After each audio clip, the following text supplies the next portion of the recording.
Welcome to episode number 21 of The Reluctant Watchman. And today, my thoughts are based upon an essay that I did entitled The Pandemic Narrative. I'm not actually going to shift significantly from what that essay was, but we're going to talk about something, and I actually brought a little bit of a visual aid with me. If you're not familiar with what this is, it is a very long bar, and it has this ratchet or socket set on the end of it. If you have something, a bolt, a nut, or whatever that you can't get to budge or to move, this comes in super handy. It's a breaker bar. It adds, or at least gives you the ability to add significant leverage to something that will not budge. And we're going to talk today about how this concept of applying leverage to something applies to the last couple of years. So let's dive in.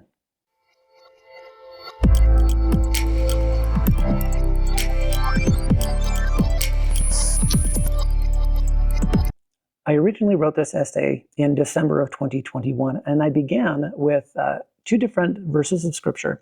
So I'm going to begin with those and read portions of the beginning of that essay because I think it sets up the premise of what that essay was about. So I begin in Doctrine and Covenants, verses 93, verse 36, and it says, "The glory of God is intelligence," or, in other words, light and truth. And then in Doctrine and Covenants, section 9, verse 8, "But behold, I say unto you, that you must study it out in your mind. Then you must ask me if it be right. And if it is right, I will cause that your bosom shall burn within you. Therefore you shall feel that it is right." Now we could go into a much greater discussion about what constitutes a witness of the Spirit. I believe that the emotions and feelings that we have are important, but it's not the only thing. I believe that there is a clarity of mind, literally a transmission of light and knowledge and understanding that comes from heaven that should be part of that witness that comes from the Spirit. I'll just dive into the essay here in the beginning of how I set this up. Life was going pretty well during the spring of 2020. It was really good. Still is, by the way. But at that time, all of our attention suddenly shifted to a virus. A scary one, according to the media. So scary that we shut down nearly everything. We completely changed the way we interacted with people and how we perceive the world. We distanced ourselves, put on facial coverings, and asked heaven for seemingly a literal godsend. But below all of that, a strange narrative was playing out. Some voices took center stage, while many others were silenced. Officials told us what to do, but rarely did it themselves. We were lied to, often. Then the goalposts to normalcy were moved, and moved again, and yet again. We were being conditioned in the exact same way, and I put a bad person here. Can't say it on this channel, but how a bad person conditions their victim. Repeatedly giving and taking, risks and rewards. In a way, we've all been put under a subtle form of hypnosis. Our focus has been riveted on a single thing, and we can't seem to recognize what's going on around us. Dr. Robert Malone expresses this idea well in the following video. Now, I linked to the video, but the video has been removed, which is really quite ironic given the context of everything that I'm saying in this narrative. Another great video to check out is entitled "Fooled Me Once." There's actually a link to that in my pandemic narrative essay, if you want to go check out that video. It helps connect past abuses during a certain event that happened in the month of September and what we've recently experienced during the pandemic. And I'll inject a little side note here. I've mentioned this before on a previous podcast, but I had a family member that when these events that were taking place in the month of September, on the 11th day, they were asking me, why does it matter whether we know that we were lied to or not, or where the events that were being portrayed to us were accurate or not? And I think it has everything to do with what we experienced in the last 4 to 5 years.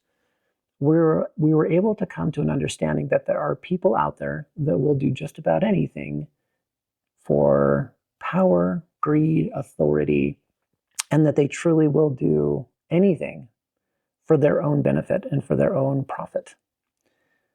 When I was younger, I wasn't much of a student. Picking up a fishing rod was far more enjoyable than picking up a book. And that probably holds true today. But I did come to love learning and studying, exploring ideas and how we perceive the world. I learned a lot about the psychology of human behavior, manipulation, and coercion. As world events have unfolded, I've taken a keen interest in how the masses are controlled and how messages are sent and received. I realized very quickly that what we are told isn't always the truth. In fact, any message will almost always contain biases of some form or another, and that may include scriptures or what we consider prophetic counsel. And to give you a little bit of a background on this idea, I've actually spent nearly a quarter of a century of my working life in marketing and helping marketers translate what they want to convey to an audience into visual form. And I was actually going to share this later on the essay, but I think it applies really well here. Let me go down and find this here. So when I was working with the marketing department to create the visuals and the advertisements for a certain product, a very fascinating phrase came up in these conversations. You had a marketer speaking to the scientist or the researcher. And this is essentially the response from the researcher. So he's talking to the marketer and he says, "Don't ask me what the results are. Tell me the claim you want to make and I'll get you the results you want." Okay, do you understand? Do you understand that? The researcher said, don't have me go perform an experiment and I'll just tell you the result and maybe we can make a claim out of it. No, he completely reversed the process and he says, you tell me the claim and I will go out and I will find the study or I will perform some study that will get you the result that you want so that you can make the claim that you want to make about your product. That happens all of the time. It does. In addition to that, as I noted, I have 25 years almost in marketing, and I've worked for advertising agencies. Any message that you see is not necessarily true. It's incredibly easy to take data and to only show you a small sliver of that data and visually blow it out of proportion so that it actually has almost no correlation to the original data that was being used to get to that result. Businesses do this all the time. It's one of the reasons that I actually really don't like being advertised to. Even though I work and have helped companies do their advertising, companies can do this all the time. Messages are massaged and curated for a very specific result from the audience. All right, I'll continue here. So when the voices of the pandemic swelled to a cacophonous symphony, my mind began to form a narrative and things weren't making sense. I wanted to believe that most of us are good people at heart. Yet it quickly became apparent that we were being taken advantage of. The godlike qualities of love your neighbor were being exploited. We were being told that if we didn't comply, we were endangering others. Pretty slick marketing, right? And that same narrative is being shouted from the rooftops today. Through all of this, I began to do my own research and study, and a very interesting pattern began to emerge. Many voices that spoke in opposition to the media's narrative of events were being censored and silenced. And I don't just mean a little bit. When these large organizations censored something, it was like a little red flag of truth was waving. It was actually kind of interesting to be like, oh, what got censored? I should go study that. And I'll admit, there are some crazy things that are being spoken about out there. Just because something is censored doesn't mean that it's truth. But the pattern was very consistent. Challenge the narrative, and you get taken down. What you'll find below explores much of the hidden stories that were going on unnoticed in our peripheral view because we were too fixated on the big, scary thing going on at the moment. This essay, if you call it that, is an attempt to awaken us from our state of hypnosis, to ring our bell, if you will, to the realities of what is happening. I could make an attempt to address various aspects of the narrative, but I think it's better for you to do some exploring on your own. I invite you to read and learn with an open mind. I also plan on updating this essay as the world narrative continues to evolve. So right after this, I actually go in and I explain some of the players, who some of the players are, and their involvement in the events that transpired. I can't get into that much here, but if you want to go read a little bit of that background, go check out the essay online. And then basically what I would do, at least what I did do on the essay, is I would find a news article that presented one idea, and you can see how we went from one certain narrative and then it shifted to another. And today, years down the road, we're seeing stuff that is completely contradicting stuff that was going on at the beginning. So that narrative shifted over time. And the one thing that I want to make somewhat apparent or clear here, that it's not uncommon for people with ill intent to create both the problem because they already have the solution in mind. Okay? I think if we actually took a look at many of the wars that have happened throughout history, on the surface, if someone were to say, oh, this thing happened, it's going to drive us to war. If we were actually to dig down deeper into the layers of what caused the events and the actions behind that, we'll see that there are people that are playing both sides. Just like in recent events, we have people who are playing both sides. I'm not saying that nothing was affecting people and causing them to be hurt. I believe that there was, but the players behind that may have been playing both sides. Just saying. Attached to this is a very interesting phrase about the importance of what a crisis can do for someone who has ill intent. And the phrase goes like this: never let a good crisis go to waste. And I believe this came from Saul Alinsky's book, The Rules for Radicals. And essentially what this is, it's a tactic that is used as a fear mechanism so that it breeds ideological subversion, or essentially a dependency on someone else, be that a government. It can actually be a religion. So think about the events that have transpired. Whenever a crisis occurs, it's really interesting to see the types of legislation that come out.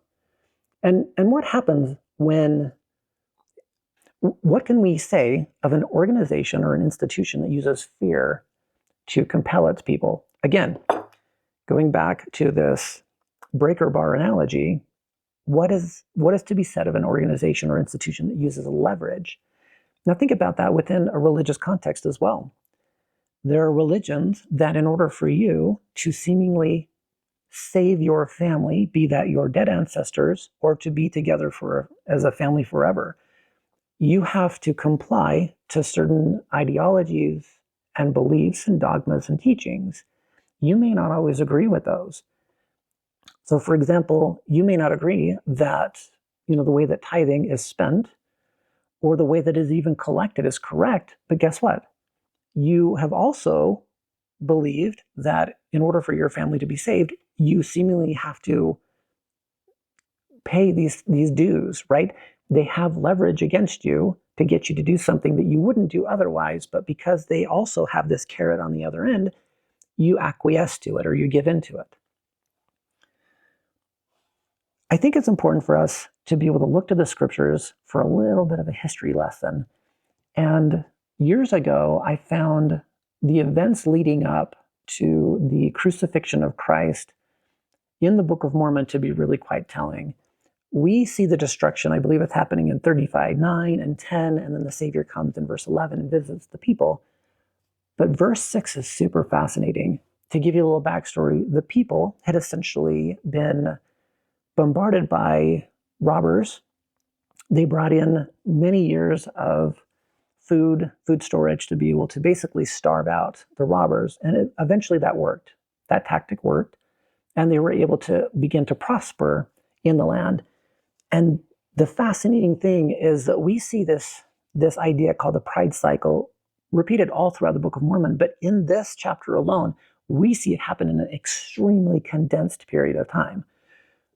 So within literally like 3 years, they went from being relieved of the threat from these robbers to becoming nearly the epitome of pride. So we're going to dive into verse 6. I'm going to just encapsulate the first couple of verses here. In verse 11, they were prospering. There were many merchants, lawyers, and officers, which, if you think about it, any society that requires many lawyers to be able to define the law, you might have too many laws. Verse 12 says that they created a societal hierarchy based on riches and their chances of learning. So they began to create a caste system based on riches. Then in verse 14, there were only a few people, namely the Lamanites, who were the righteous among them. So the majority of the people had forgotten or failed to live up to the teachings that they had been given. Then in verse 18, we are told that they were not ignorant of the law. They were sinning willingly against the teachings that they had been given. They were not ignorant. They were fully accountable to their actions. Then in verse 20, we see that there are inspired men who were sent to call the people to repentance. Now, who got these people riled up to anger against these righteous men? It was the judges and the high priests. And we know this because we're going to read here further on that it was the judges and the high priests that conspired together to take these men who were preaching against their sin. They would put them away privily or in private, and they would kill them. And they wanted to be able to hide these actions from other people. So what we're going to read in verses 27 through 30 is, I think, an important lesson for us today. So I'll begin in verse 27. Now it came to pass that those judges had many friends and kindreds, and the remainder, yea, even almost all the lawyers and high priests. This is really significant about the people that are aligning with him. So a high priest is your highest officers within the religion. So this is literally your prophets or your high priests, your main leaders within the Nephite church at the time. It says that they did gather themselves together and unite with the kindreds of those judges who were to be tried according to the law. And they did enter into a covenant one with another, yea, even into that covenant which was given by them of old, which covenant was given and administered by the devil, to combine against all righteousness. Therefore they did combine against the people of the Lord, and enter into a covenant to destroy them, to deliver those who were guilty of murder from the grasp of justice, which was about to be administered according to the law. And they did set at defiance the law and the rights of their country, and they did covenant one with another to destroy the governor and to establish a king over the land, that the land should no more be at liberty, but should be subject unto kings. We could spend significant amounts of time analyzing the political structures in the world today, but we could also bring into this the religious structures today. What do you call it when a person sits in a position of authority where they cannot be questioned? And their own policies have been put into place where if you question them, you were always the one labeled as an apostate, that they can never be in error. What is that? Sounds like a king to me. It sounds like actually many things. In fact, if you read my essay on the doctrine of infallibility, anyone who preaches that a man, be they an actual prophet or not, if they preach that they cannot lead you astray, that God will not allow it, they are making lesser gods of men, and in essence breaking the first commandment. So this is a very fascinating look into 3rd Nephi and the events that were playing out. The people became wealthy. Go check out my essay on Tithe the Poor. They became very wealthy, and they wanted to hide their actions from other people. And then when people came out in opposition to them, they killed them. Maybe we call that excommunication today. We could get into a lot of conspiracy theories, but essentially rejected them from society. And these were the judges, these were the lawyers, these were the high priests, these were the influencers of the day. The wealthy were people in positions of authority. The next chapter that I think we can find great parallel to, and I think is one of the really important lessons, that is brought out in the Book of Mormon comes from Ether 8. Now, people that are familiar with the Book of Mormon will know these verses really quite well because it talks about our awful situation. But I find it's important to be able to make the correlation to what happened in 35:6 to what we're seeing happen in Ether 8 and what we are seeing today. So let's begin. Ether 8, this is verses 21 to 26. And they have caused, so these are the secret combinations during the time of Ether. And they have caused the destruction of this people of whom I am now speaking, and also the destruction of the people of Nephi. And whatsoever nation shall uphold such secret combinations to get power and gain, until they shall spread over the nation, behold, they shall be destroyed. For the Lord will not suffer that the blood of the saints, which shall be shed by them, shall always cry unto them from the ground for vengeance upon them, and yet he avenged them not. Now you have to wonder, if there was a certain medical treatment that happened to kill significant portions and percentages of the population, and your high priest told all of the members that they should take such treatments, and it caused oftentimes irreparable harm, if not death, do you think that somebody has an accounting before God for what they've done and what they've said? We're going to find out a little bit more about that, especially when you consider that those high priests were parroting the exact phrases from these corrupt government entities. We're going to continue here in verse 23 of Ether 8. Wherefore, O ye Gentiles. So this is Moroni speaking directly to us. This is not for his people. In fact, if you read the Book of Mormon, just know that the Mormon is the main author and compiler of the record, and he chose stories that were for us. It was not for their people. They didn't read necessarily the Book of Mormon themselves. We are given these words of counsel. So Moroni continues, it is wisdom in God that these things should be shown unto you, that thereby ye may repent of your sins, and suffer not that these murderous combinations shall get above you, which are built up to get gain and power. And the work, yea, even the work of destruction come upon you. Yea, even the sword of justice of the eternal God shall fall upon you, to your overthrow and destruction, if ye shall suffer these things to be. So you have to contemplate, for any student of history and looking at the current political climates and the religious climates today, where are we? Continues in 24. Wherefore the Lord commandeth you, when ye shall see these things come among you, that ye shall awaken to a sense of your awful situation, because of the secret combination which shall be among you, or woe be unto it, because of the blood of them who have been slain. For they cry from the dust for vengeance upon it, and also upon those who built it up. For it cometh to pass that whoso buildeth it up seeketh to overthrow the freedom of all lands, nations, and countries, and it bringeth to pass the destruction of all people. For it is built up by the devil, who is the father of all lies, even that same liar who beguiled our first parents. Yea, even that same liar who hath caused man to commit murder from the beginning, who hath hardened their hearts of men, that they have murdered the prophets, and stoned them, and cast them out from the beginning. Again, remember the parallels into 35:6. They literally murdered the prophets. Same combinations, same desire to overthrow righteousness.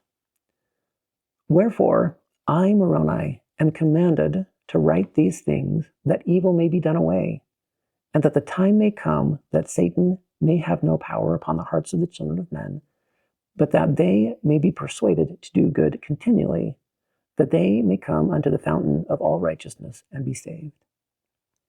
I think that's one of the overarching principles taught in the Book of Mormon, is that there are secret combinations that are working. And you have to ask yourself, in fact, I've heard this said before, that there are church leaders that say, oh yeah, there's some gangs, some of these inner city gangs and their secret combinations.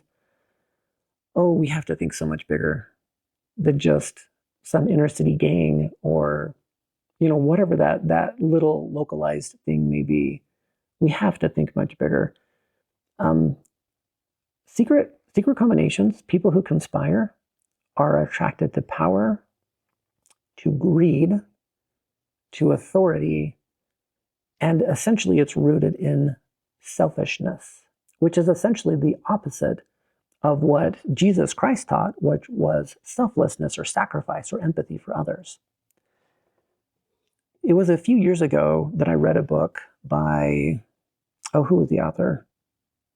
It was called The Overton Window. Oh, it was Glenn Beck. Glenn Beck wrote the book. It's called The Overton Window. And the principle of the Overton Window is the idea that at one point in time, you have a window that you're looking out of, and the scene that is playing out before you represents reality and what you think is reality.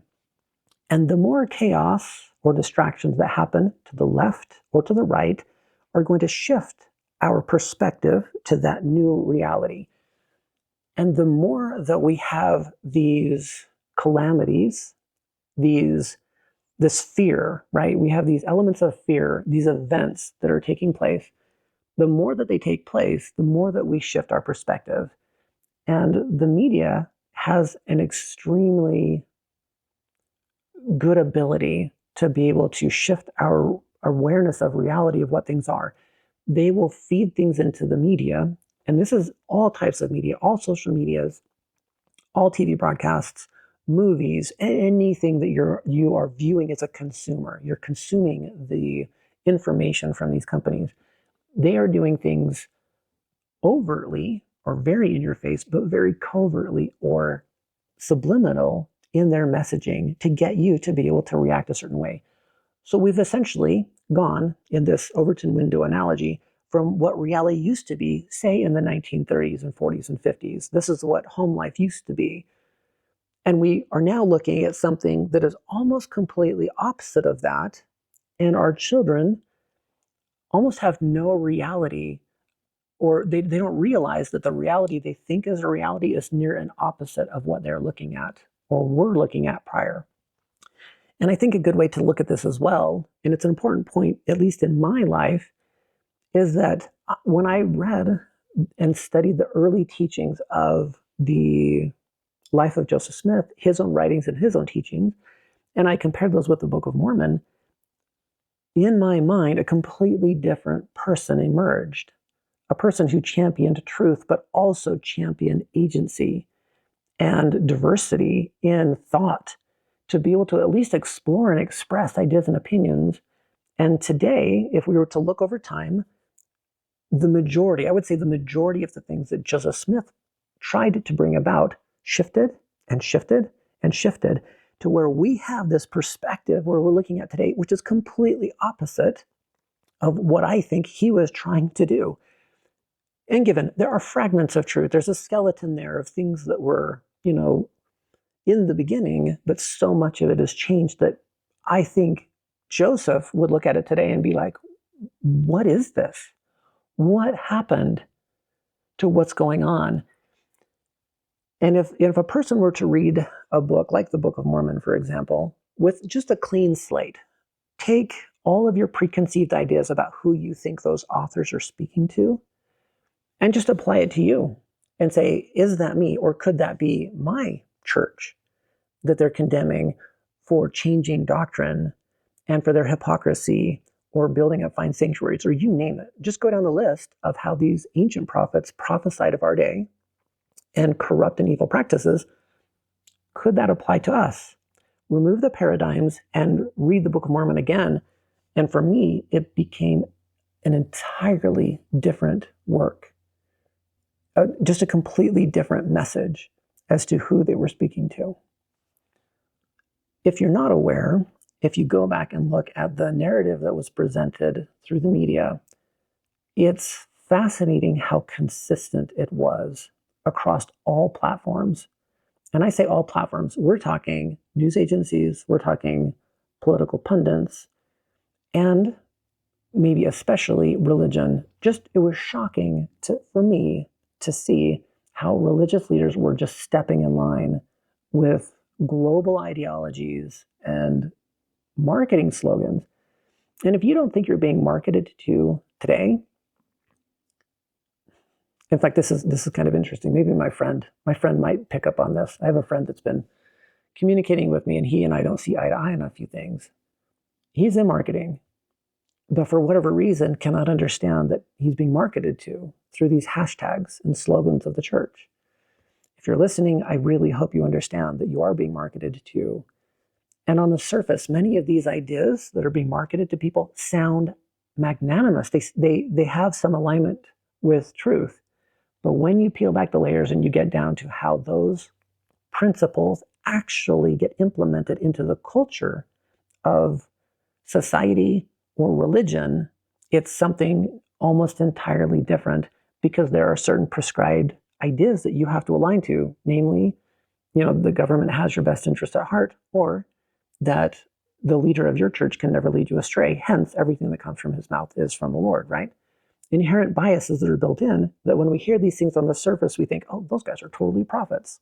When in some ways, they're just regurgitating past prophets. And in fact, those past prophets actually said it better. And we have a tendency to only look at the rosy picture of things and think, oh, look, they're teaching us to come into the Lord and come into the Lord here. But we often don't look at the other things that they're saying, where they're condemning us for false doctrines, corruption, hurting the poor, and on, right? All these things that are preached about.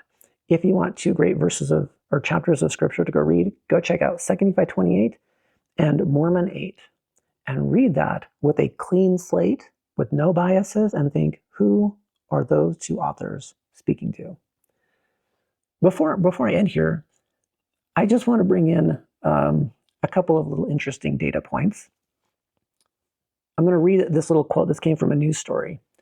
The drug maker that begins with the letter P and one of its subsidiaries agreed to pay $2.3 billion to settle civil and criminal charges regarding its marketing of a certain drug.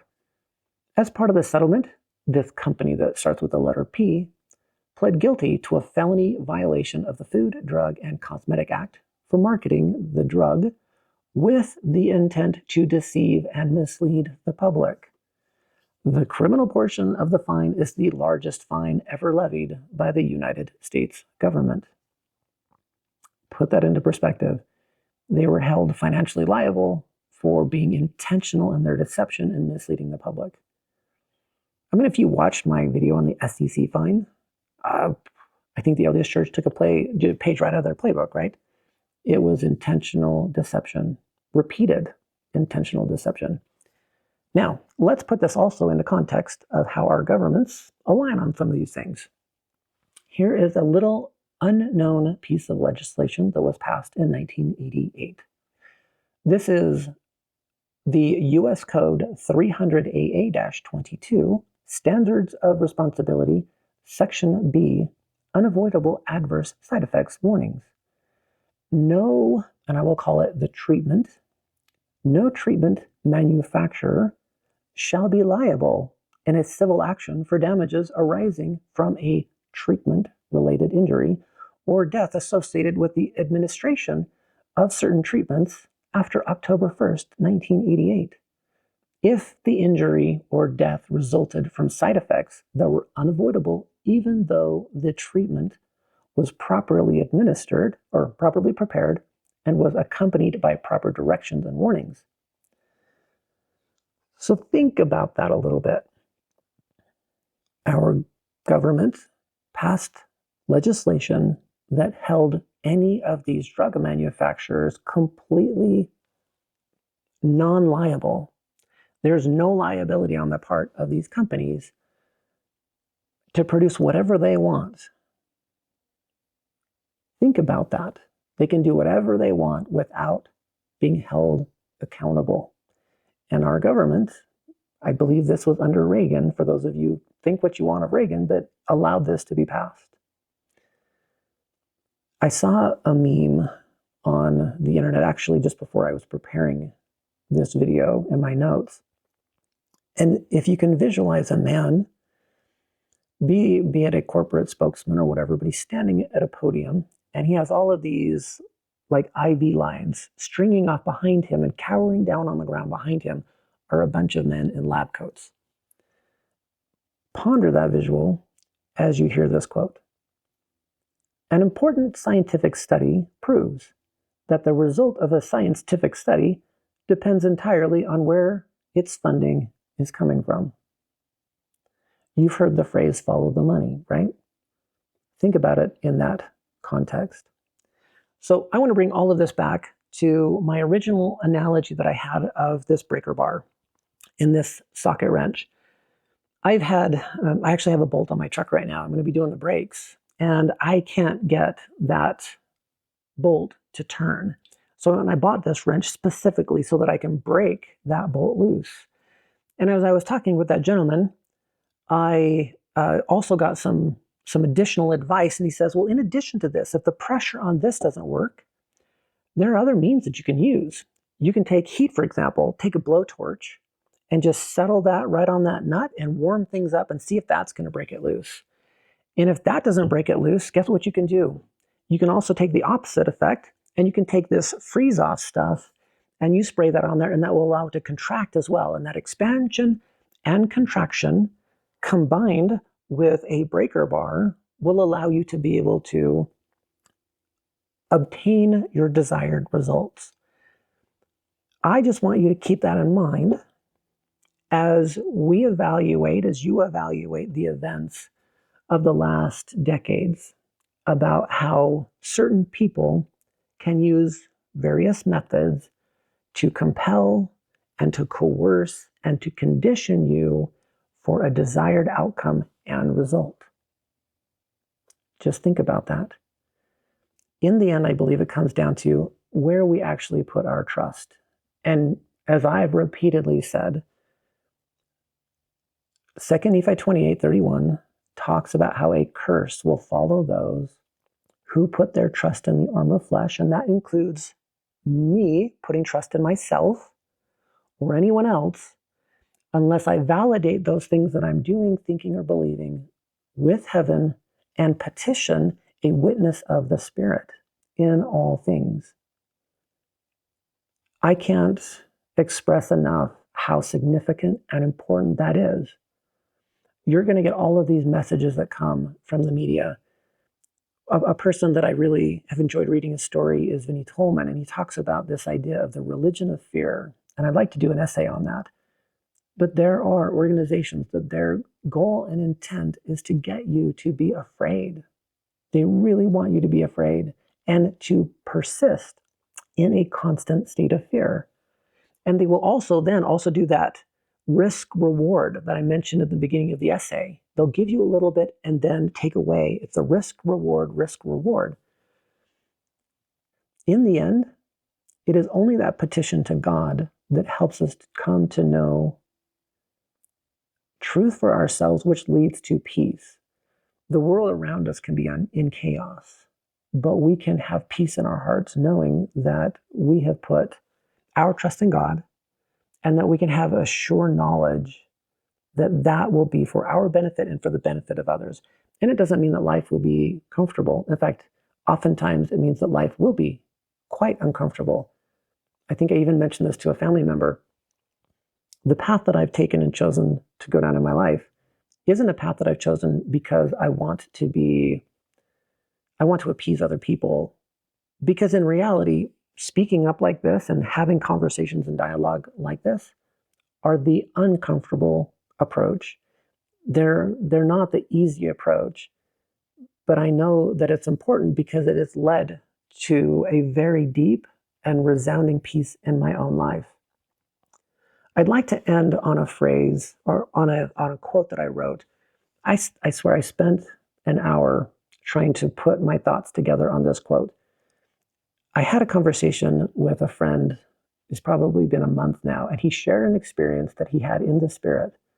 And I'd really like to get him to write it out in its full context, because the allegory and the story behind it was really beautiful. It taught the story really well.